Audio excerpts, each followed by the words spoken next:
Good morning everyone. जैसा कि हमने अभी तक हमारा सोशल साइंस क्लास 8 चैप्टर 6 देख रहे थे, लैंड फॉर्म्स। तो यहाँ पे हमने डिस्कस किया है lithosphere, what is lithosphere, what is the structure of the earth, and then what is rock, what are its type. अब यहाँ पे देखिए, उसके बाद हमने फिर डिस्कस किए ये रॉक्स के टाइप भी हमने देखे, मेटामॉर्फिक। उसके बाद हमने लैंड फॉर्म देखे, माउंटेन, प्लेट्यू एंड प्लेन्स। अब देखिए, ये जो लैंडफॉर्म है वो कंटिन्यूसली चेंज होते हैं, इनमें कुछ चेंजेस धीरे धीरे होते रहते हैं। तो अब ये चेंजेस क्यों होते हैं इसके बारे में हमको देखना है। यहाँ पर देखिए लिखा भी है, changing landform we know that the level of surface of the earth is not equal everywhere. At some places it is flat, plain, mountain or plateau. These are created by the changing forces. The internal and external forces of the earth keep on changing constantly. This is called the land movement process. The internal power generates two types of movement, horizontal and vertical. अब देखिए ये क्या है, ये यहाँ पे ये कह रहे हैं कि अर्थ का जो इंटरनल स्ट्रक्चर है, देखिए अर्थ कोई ऐसा नहीं है कि सिंगल एक मिट्टी का बहुत बड़ा गोला है, इसमें बहुत सारी अलग अलग प्लेट्स हैं जो एक दूसरे के ऊपर हैं, ठीक है। तो इनमें क्या है कि मूवमेंट, अच्छा दो टाइप का मूवमेंट होता है, हॉरिजॉन्टल एंड वर्टिकल, ठीक है। हॉरिजॉन्टल का मतलब क्या होता है, ऐसा मूवमेंट, ठीक है, ठीक है, right to left. And vertical movement का मतलब क्या होता है, अप टू डाउन या डाउन टू अप, ठीक है, left to right, right to left and up down and down, ठीक है। तो ध्यान रखिएगा, vertical movement means up to down, ठीक है, and then horizontal movement means right to left, ठीक। अब देखिए,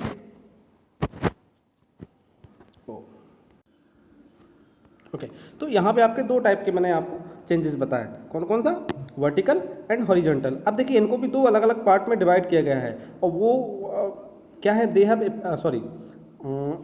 कौन से हैं दो part, the internal power generate two types of movement, horizontal and vertical. They can be classified into two groups. इनको दो अलग अलग ग्रुप्स में फिर दोबारा से डिवाइड किया गया है। अब वो दो ग्रुप्स क्या हैं, पहला लॉन्ग टाइम और स्लो अर्थ मूवमेंट। देखिए एक जो मूवमेंट होता है वो काफ़ी लंबे टाइम में होता है, जैसे उसको 100 ईयर, 200 ईयर, 500 ईयर ऐसा लंबा टाइम लगता है, या 1000 year, 10,000 year, lakhs of years, ठीक है, इतना टाइम भी लगता है कुछ मूवमेंट होने के लिए। और कुछ जो मूवमेंट रहेंगे वो रहेंगे बहुत sudden movement, fast movement, with in second minutes ये हो जाएगा, ठीक है। तो सबसे पहले हम देखते हैं लॉन्ग मूवमेंट, ये क्या है। देखिए this happens very slowly, this include continental and mountain making process. The continental land movement can be seen on the vast areas. These movements work in horizontal direction, bearing down highland and rising lowland, ठीक। अब देखिए इसका मतलब क्या है,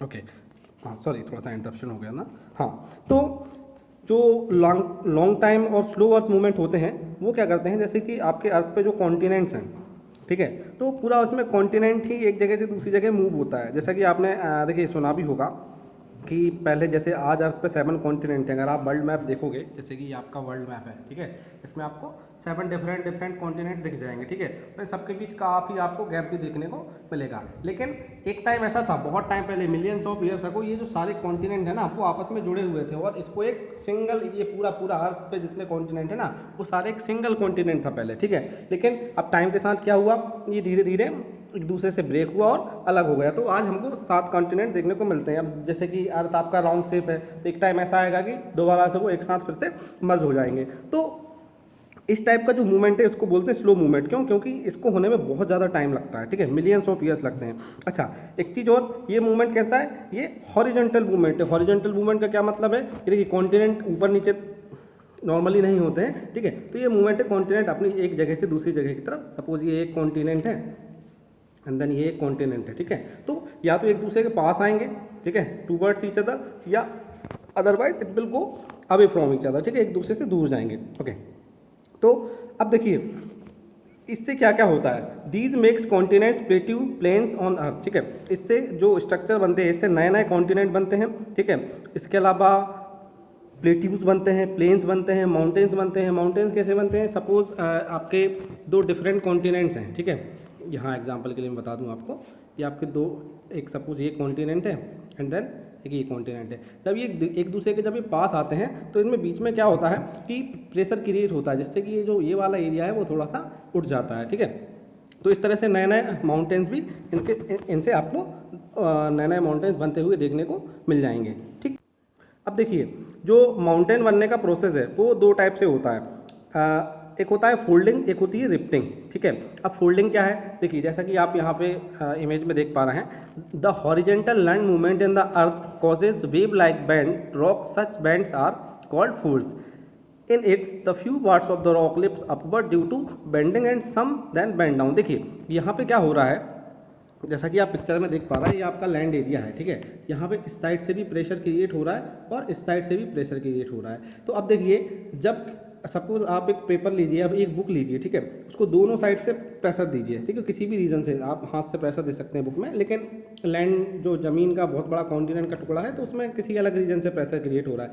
तो जब दोनों साइड से आप प्रेशर क्रिएट करेंगे तो बीच से देखिए बुक मुड़ जाएगी। ठीक है, उसमें फोल्ड्स बन जाएंगे। तो ऐसे ही यहाँ पे ये देखिए ये फोल्ड्स बन रहे हैं। तो ये जो प्रोसेस है इसको हम बोलते हैं फोल्डिंग। ठीक है, तो और इस प्रोसेस से बने हुए माउंटेन्स को हम बोलते हैं फोल्डेड माउंटेन्स। ठीक है, अब देखिए नेक्स्ट जो है आपका वो है आपका, तो देखिए रिफ्टिंग में आपको ध्यान देने वाली बात यह है कि इसमें जो मूवमेंट हो रहा है वो कैसा हो रहा है, आपका हॉरिजॉन्टल मूवमेंट हो रहा है। ठीक है, लेफ्ट टू राइट है, राइट टू लेफ्ट। ठीक है, अब जो रिफ्टिंग है, the process of rocks breaking with pressure and tension of the horizontal land moving is called rifting. Few parts of land lift and few parts go down. देखिए ये जो area है, ठीक है, जैसा कि आप पिक्चर में देख पा रहे हैं, इस एरिया में क्या हो रहा है कि ये एक बड़ा ज़मीन का टुकड़ा है, ये काफ़ी बड़े होते हैं। ठीक है, बहुत बड़े होते हैं। तो यहाँ पे किसी भी तरह ये प्रेशर क्रिएट हुआ, ये इस साइड गया, ये इसमें इस साइड की तरफ प्रेशर क्रिएट हुआ, तो इस वजह से क्या हो रहा है कि यहाँ पे थोड़ी सी कैविटी बन गई। तो कैविटी बनने की वजह से ये जो पर्टिकुलर एरिया है वो थोड़ा सा नीचे चला गया। अब देखिए ये एक प्लेन ज़मीन का टुकड़ा था, ये जो पूरा था प्लेन ज़मीन का टुकड़ा था। ठीक है, अब यहाँ पे क्या हुआ है, ये पर्टिकुलर एरिया नीचे चला गया। तो इसकी वजह से जो इसके आसपास के जो दोनों एरियाज हैं वो ऑटोमेटिकली ऊपर उठ जाएंगे। तो इसकी वजह से ये आपका एक माउंटेन का शेप थोड़ा सा बन जाएगा। ठीक है, तो इस टाइप की जो प्रोसेस है इसको बोलते हैं अपन रिफ्टिंग। और इससे अच्छा, रिफ्टिंग की प्रोसेस से जो माउंटेन्स बनते हैं उनको हम बोलते हैं ब्लॉक माउंटेन्स या वैली। ठीक है, वैली क्या होती है, वैली आपने सुना होगा, अगर आपने देखा है ऐसे दो माउंटेन्स हैं, ठीक है, उनके बीच का जो रास्ता है वो सॉरी ये तो पासेस बोलते हैं इसको। हाँ, तो वैली क्या है कि दोनों साइड से माउंटेन आपका ऐसा उठा हुआ होता है और बीच में से आपको काफ़ी एक बड़ा रास्ता टाइप का बना होता है। ठीक है, तो ये आपकी वैली कहलाती है। और इस टाइप के माउंटेन को आप बोलते हैं ब्लॉक माउंटेन्स भी बोलते हैं, जैसे कि हमने पहले देखा था। ओके, अब देखिए आगे क्या दिया है यहाँ पे, दूसरे टाइप के जो चेंजेस है वो है सडन लैंड मूवमेंट। सडन, अब देखो sometimes due to unexpected forces here occurs destructive events on the earth with sudden land changes, these events are called sudden land. अब देखिए कुछ चेंजेस बहुत फास्ट स्पीड से होते हैं, उनमें कौन कौन आ जाता है, वॉल्केनो, वॉल्केनिक इरप्शन जो होता है, आपने देखा है वॉल्केनिक इरप्शन, ठीक है, नहीं देखा तो सुना अवश्य होगा। ठीक है, इसके अलावा दूसरा है अर्थक्वेक। तो ये दोनों ही बहुत फास्ट होते हैं। ठीक है, अर्थक्वेक विदिन सेकंड्स आता है, 2-3 मिनट में बहुत कुछ ये चेंज कर देता है। अर्थक्वेक से आपने कभी कभी देखा होगा कि ओशियन में नए नए आइलैंड बन जाते हैं, या कोई पुराना आइलैंड था वो पूरी तरह से चला जाता है, खराब नष्ट हो जाता है। या वॉल्केनिक इरप्शन से भी अगर आप देखेंगे तो बहुत ही कम टाइम में ओशियन में एक छोटा सा माउंटेन या आप बोल सकते हो आइलैंड टाइप का क्रिएट हो जाता है। तो ये बहुत सडन होते हैं, जबकि अभी जो चेंजेस हम देख रहे थे वो काफ़ी लंबे टाइम में हो रहे थे। ठीक है, उनमें 1000 ऑफ ईयर्स लग रहे थे। तो सडन चेंजेस में पहला है वॉल्केनिक इरप्शन। ठीक है, इसके बारे में पढ़ते हैं। ठीक है, तो वॉल्केनो के बारे में मुझे नहीं लगता आपको बताने की ज़रूरत है। वॉल्केनो क्या होता है, एक बार फिर से मैं डेफिनेशन दे देता हूँ। The volcano is a prominent among agent which cause sudden changes on the अर्थ। ये सबसे मेन एक प्रोमिनेंट कॉज है जिसकी वजह से सडन चेंजेस होते हैं। The volcano is a round whole on an open went on the अर्थ। ठीक है, तो इसमें क्या होता है, देखिए अर्थ के ऊपर एक राउंड शेप्ड होल होता है। ठीक है, जिससे कि अर्थ के नीचे जो स्मोक्स है या वेपर्स हैं या जो मैग्मा है, ठीक है, तो वो निकलते हैं। ठीक है, the extremely hot gases, liquid hot water, ठीक है, बहुत हॉट होती हैं gases, liquid water, pieces of rocks, ठीक है, as smoke come out from the interior of the earth from this hole. ठीक है, अर्थ के अंदर से इस होल के थ्रू ये आते हैं। ये देखिए आप यहाँ पिक्चर में देख पा रहे हैं, अर्थ का इनर पार्ट है और यहाँ से एक ये होल क्रिएट हो रहा है और ऊपर से निकलता जाता है। The hole from which these substance come out is called volcano mouth. अब देखिए यहाँ पे ये जो पर्टिकुलर पार्ट है, ओके जस्ट अ मिनट,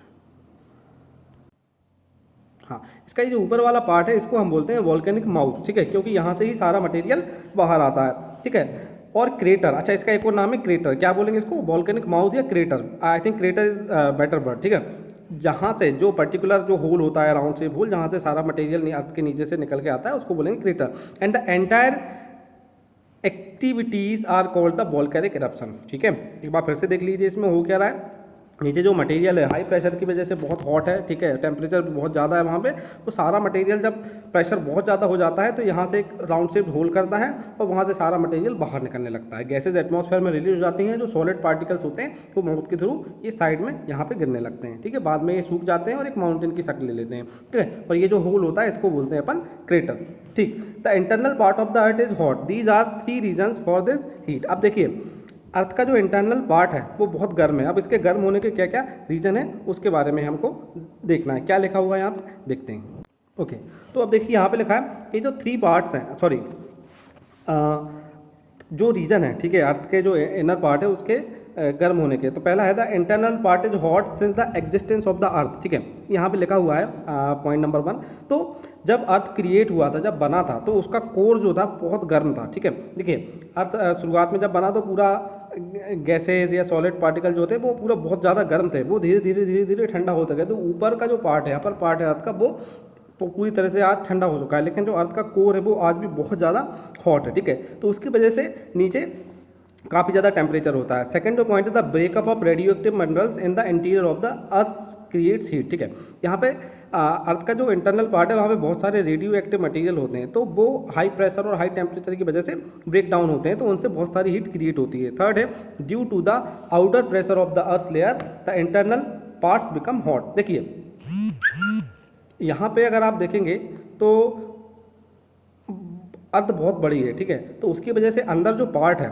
ठीक है, उस पर बहुत ज़्यादा प्रेशर क्रिएट हो जाता है। ठीक है, देखिए किसी भी चीज़ के ऊपर आप बहुत ज़्यादा वेट रखोगे तो सेम वैसे ही, तो अर्थ का जो इंटरनल पार्ट है उसके ऊपर उसका जो अपर पार्ट है उसका बहुत ज़्यादा वेट है, तो वो जो प्रेशर क्रिएट होता है उसकी वजह से काफ़ी ज़्यादा हीट जनरेट होती है। तो ये 2-3-4 कारण है। ठीक है, according to the scientist the earth crust is divided into pieces. अब देखिए यहाँ पे एक चीज़ और ध्यान देने वाली बात यह है कि साइंटिस्ट ये बोलते हैं कि अर्थ का जो क्रस्ट है वो एक सिंगल ऐसा नहीं है कि एक मिट्टी का गोला हो बहुत बड़ा। ठीक है, नहीं, ये क्या है, ये अलग अलग प्लेट्स में डिवाइड है, ये पार्ट्स में है, और ये पार्ट्स एक दूसरे से इंटरेक्ट करते रहते हैं और ये मूविंग है। ठीक है, these plates keep on moving due to internal heat the earthquake और volcano that erupts on earth due to the movement of these plates. तो ये जो अलग अलग प्लेट्स हैं तो वो हाई टेम्परेचर या गैसेस के प्रेशर की वजह से वो उनमें थोड़ा सा मूवमेंट होता रहता है, और इसी मूवमेंट्स की वजह से टाइम टाइम पे अर्थक्वेक भी आते हैं और सेम वोल्केनिक इरप्शन भी होता रहता है। और जो वोल्केनिक इरप्शन के थ्रू जो मटेरियल है नीचे, ठीक है, वो बाहर आता है और उसी से फिर उसी को हम बोलते हैं वोल्केनिक इरप्शन, और फिर उस जब वो ठंडा हो जाता है तो उससे कई सारे माउंटेन्स क्रिएट होते हैं। ठीक है, अब वॉल्केनोज के कुछ अलग अलग टाइप्स होते हैं। यहाँ पे फर्स्ट वन जो टाइप दिया हुआ है वो दिया है आपका एक्टिव वॉल्केनो। एक्टिव वॉल्केनो क्या है, देखिए जैसा कि नाम से ही दिख रहा है एक्टिव है, इसमें से इट मीन्स इरप्शन हो रहा है। The volcano which frequently erupts are called active volcano.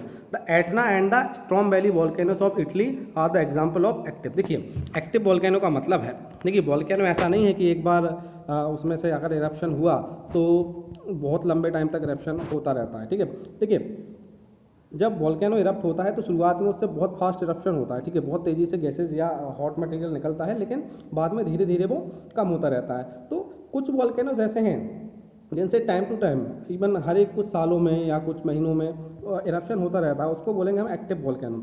एक सेकंड वन है स्लीपिंग और dormant volcano. These are the volcanoes which were frequently erupting earlier but sometimes may suddenly erupt. They are called half active or dormant volcano. The various इसको discuss करने से पहले एक बार मैं थोड़ा सा आपको जो एक्टिव वॉल्केनो है उनका नाम बताना चाहता था, वो मैं थोड़ा सा बताना भूल गया। देखिए एटना एंड स्ट्रॉम वैली, आपको थोड़े से नाम याद रखने हैं ना। एटना एंड स्ट्रॉम वैली ये कहाँ पर है, इटली में है। ठीक है, ये दो वॉल्केनोज हैं एक्टिव वॉल्केनोज। ठीक है, इसके अलावा हाँ अब हम देखते हैं आगे, ये क्या स्लीपिंग और डोरमेंट वॉल्केनो। तो ठीक, तो आपका स्लीपिंग और dormant these are the volcanoes which were frequently erupting earlier. देखिए पिछले कुछ सालों में 100-200 साल पहले या 50 साल पहले ये रेगुलरली इरप्टिंग थे, ये एक्टिव था, लेकिन उसके बाद ये काफ़ी लंबे टाइम से इसमें कोई इरप्शन नहीं हुआ है। लेकिन अब जो एक्टिविटीज़ हैं उससे देखने पे ये पता चलता है कि ये सडनली कभी भी इरप्ट हो सकता है। तो ऐसा वॉल्केनो जो नियर फ्यूचर में नियर पास्ट में एक्टिव था, ठीक है, और काफ़ी लंबे टाइम से अभी उसमें कोई इरप्शन नहीं हुआ है, लेकिन अब चांसेस हैं कि वो सडनली इरप्ट हो सकता है। तो ऐसे हम वॉल्केनोस को बोलते हैं स्लीपिंग या डोरमेंट वॉल्केनो। तो इसके लिए कौन सा एग्जाम्पल है, the Vesuvius of Italy is the example of dormant, ठीक है। तो ये भी इटली में आपको एक वॉल्केनो देखने को मिल जाएगा। थर्ड वन इज डेड और एक्सटेंट वॉल्केनो। ये क्या है, a volcano which is neither active nor dormant, which has not erupted for a long time and there is no chance of eruption, is called dead or extinct volcano. The mountain Kilimanjaro of Africa is the example of such volcano. देखिए जरा, dead and extinct volcano क्या होता है, ऐसा volcano जो past में active था, ठीक है, लेकिन अब वो पूरी तरह से डेड हो चुका है। अब इसमें इवन फ्यूचर में इसमें कोई चांसेस नहीं है कि इसमें से कोई भी इरप्शन होगा, ठीक है। तो साउथ अफ्रीका में एक माउंटेन है जिसको बोलते हैं द माउंट किलिमंजारो, ठीक है। आपने किसी आई थिंक किसी कार्टून सीरीज में ज़रूर इस किलिमंजारो के बारे में देखा होगा, बहुत सारी कार्टून मूवीज इस पर बनी हुई हैं, ठीक है। तो ये जो किलिमंजारो है वो माउंटेन है और इसके अब फ्यूचर में इरप्ट होने के कोई भी चांसेस नहीं है। तो इस टाइप का वॉल्केनो हम बोलेंगे डेड या extinct. Most of the volcanoes are found near the coastal areas of the Pacific Ocean. देखिए जो ज़्यादातर वॉल्केनोज हैं वो कहाँ पे देखने को मिलते हैं आपको, जो पैसिफिक ओशियन है, ठीक है। अगर आप ग्लोब पे देखेंगे तो पैसिफिक ओशियन अगर आप देखेंगे तो वहाँ पे आपको देखने को ज़्यादातर वॉल्केनोज मिलेंगे। Areas of the Pacific Ocean and in the continental region, ठीक है। Hence this region is called the Ring of Fire because of many active volcanoes. देखिए ये जो पर्टिकुलर एरिया है पैसिफिक ओशियन में जहाँ पे बहुत सारे वॉल्केनोज होते हैं उसको रिंग ऑफ फायर बोलते हैं। क्यों, क्योंकि वॉल्केनो की वजह से क्या होता है, फायर निकलता रहता है, ठीक है। तो ये अब वॉल्केनोज के इफेक्ट क्या होते हैं ह्यूमन लाइफ पे, उसके बारे में हम थोड़ा सा डिस्कस करेंगे। अब देखिए जो वॉल्केनो इरप्शन होता है, ठीक है, उसके कुछ बुरे प्रभाव तो होते हैं, बहुत सारे बुरे प्रभाव होते हैं, लेकिन वो सडनली होते हैं, ठीक है। उस पर्टिकुलर टाइम पे उस पर्टिकुलर एरिया में बहुत सारा ऐश जमा हो जाता है, ठीक है, वहाँ पे CO2 का लेवल काफ़ी बढ़ जाता है। लेकिन इसके अलावा इसके लॉन्ग टर्म में अगर आप देखें तो बहुत प्रॉफिट है। देखिए क्या लिखा हुआ है यहाँ पे, the volcano creates formation of various land form like plains, ठीक है। प्लेन्स क्रिएट होते हैं, प्लेट्यूज क्रिएट होते हैं, माउंटेन्स भी क्रिएट होते हैं, जैसे कि मैंने अभी बताया था माउंट किलिमंजारो, ठीक है। We get valuable minerals from these, ठीक है। अब देखिए ये अगर माउंटेन कोई बना है, ठीक है, वॉल्केनिक इरप्शन से, तो इट मीन्स अर्थ के इंटीरियर पार्ट से कोई मटेरियल निकल के आया हुआ है, ठीक है। तो उस इंटीरियर पार्ट से जो मटेरियल आता है उसमें बहुत सारे मिनरल्स होते हैं, ठीक है। तो बाद में जब कूल डाउन हो जाता है तो हमको उस पर्टिकुलर माउंटेन से मिनरल्स बहुत बड़ी मात्रा में देखने को मिलते हैं। The lava which spread all around in the long time turn into fertile land. दूसरा जो लावा मटेरियल निकलता है अंदर से वो बहुत लंबे टाइम के बाद एक फर्टाइल लैंड में क्रिएट हो जाता है, तो वहाँ पे खेती कर सकते हैं आप बहुत अच्छे तरीके से। इसके अलावा द डेड वॉल्केनो माउथ, अच्छा एक चीज़ और, ठीक है, वॉल्केनो का माउथ कैसा होता है, देखिए ये ऐसा एक वॉल्केनो माउथ होता है। सपोज ये वॉल्केनो पूरी तरह से डेड हो चुका है, तो यहाँ पे क्या होता है, जो रेनफॉल होता है उसकी वजह से इसमें पानी भर जाता है, तो इसमें पानी भरने की वजह से ये एक लेक की तरह वर्क करने लगता है ना। तो ये उस पर्टिकुलर एरिया में पानी की ज़रूरतों को पूरा करता है। The dead volcano was filled with rain water creates the lake. The volcano have merits and demerits too, ठीक है, बिल्कुल सही बात है, दोनों ही हैं, लेकिन उसके जो डिमेरिट्स होते हैं वो सडनली होते हैं। लॉन्ग टर्म में इसके आपको काफ़ी फायदे देखने को मिलेंगे। The eruption of volcano destroy human life, cattle, vegetation, agriculture land, house, big cities and villages and one और कलॉप्स, ठीक है। तो जिस पर्टिकुलर एरिया में वॉल्केनिक इरप्शन होता है वहाँ पे पूरा सब कुछ तहस नहस हो जाता है, जल जाता है सब कुछ, ठीक है, आग लग जाती है, आसमान से आग बरसती है, इस टाइप का मंजर होता है। तो लेकिन लॉन्ग टर्म में हमको इसके काफ़ी फायदे को देखने को मिलते हैं। अब देखिए जो सडन मूवमेंट्स की हम बात कर रहे थे, तो पहला था वॉल्केनो, दूसरा है आपका अर्थक्वेक। अर्थक्वेक क्यों होता है, देखिए अर्थक्वेक होने का क्या रीज़न है, जैसे कि हमारी जो अर्थ है, मैंने बताया कि वो डिफरेंट प्लेट्स हैं, ठीक है। तो अब ये सपोज ये 2 डिफरेंट प्लेट्स है, ठीक है। तो इनमें क्या हो रहा है कि अगर कोई भी प्लेट जो रहेगी, सपोज ये वाली प्लेट है अगर वो इधर को मूवमेंट कर रही है और ये वाली जो प्लेट है वो इधर को मूवमेंट कर रही है, तो ये दोनों जब एक दूसरे से टकराएंगे तो यहाँ पे क्या होगा, एक प्लेट ऊपर की तरफ जाएगी और दूसरी प्लेट नीचे की तरफ जाएगी। तो इससे क्या होता है, फिर इनमें मूवमेंट होता है, वो सेम मूवमेंट आपको ऊपर देखने को मिलता है, उसी को हम बोलते हैं अर्थक्वेक, है ना। इसकी एक बार डेफिनेशन देख लेते हैं। The word earthquake is made up of 2 words, earth and quake, which means shaking of earth. As when we throw a piece of stone in the peaceful water, suddenly ripples appears around. Similarly, when the earth's crust suddenly vibrates or shakes, the waves spread all around. We call it an earthquake, ठीक है। The place where earthquake occur is called earthquake center। अब देखिए मैंने क्या बताया आपको कि जब भी दो प्लेट्स, ठीक है, ये आपस में एक दूसरे पे प्रेशर क्रिएट करती हैं और नीचे एक्चुअली गैसेस हैं, इसकी वजह से इनमें मूवमेंट हो रहा है और ये थोड़ा सा मूवमेंट हो जाता है, इसी को अपन बोलते हैं अर्थक्वेक, ठीक है। तो इसमें ऊपर की जो अर्थ है वो थोड़ा सा मूवमेंट होता है उसमें। अब देखिए अर्थक्वेक सपोज आ रहा है, अगर अर्थक्वेक आ रहा है, ठीक है, ये आपका अर्थ है, तो इसके पर्टिकुलर नीचे देखिए, नीचे होती है प्लेट टेक्टोनिक नीचे होती है, तो सपोज यहाँ पे मूवमेंट हुआ तो इस पर्टिकुलर एरिया को हम बोलेंगे एपिसेंटर या अर्थक्वेक एपिसेंटर, ठीक है, जहाँ पे अर्थक्वेक एक्चुअली जनरेट होता है, ठीक है, शुरुआत में उसको बोलते हैं एपिसेंटर।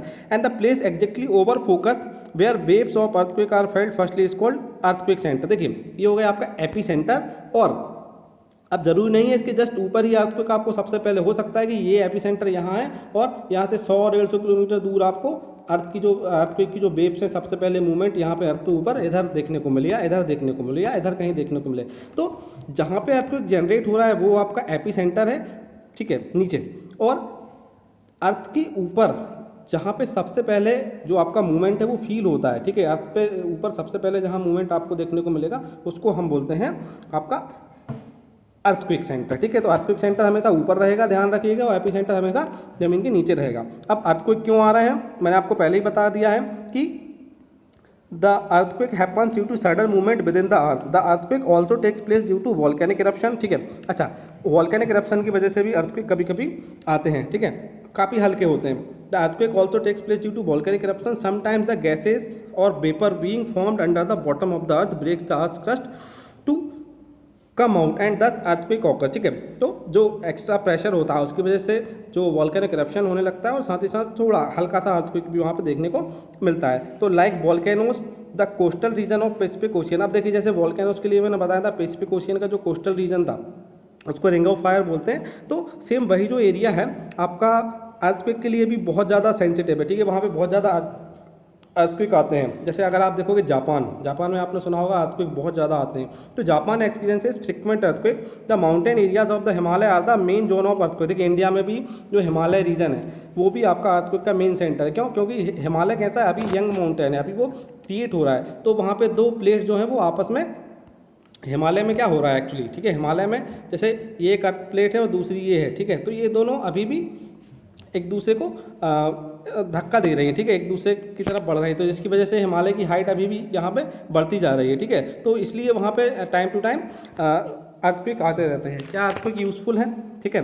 अब देखिए यहाँ पे आगे लिखा है समटाइम्स फर्टाइल लैंड एमर्ज, ठीक है, अर्थक्वेक के क्या क्या यूज़फुल है, ठीक है, जो फायदेमंद चीज़ें हैं। फर्टाइल लैंड एमर्ज, ठीक है, तो कभी कभी जो फर्टाइल लैंड है वो बाहर आ जाती है, ठीक है। Formation of new land areas, कभी कभी नए नए एरियाज भी इससे क्रिएट हो जाते हैं।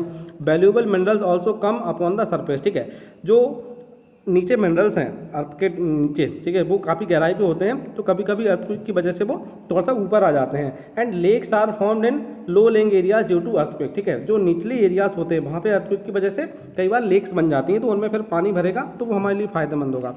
अर्थक्वेक के हार्मफुल क्या क्या हैं, नुकसान क्या क्या हैं?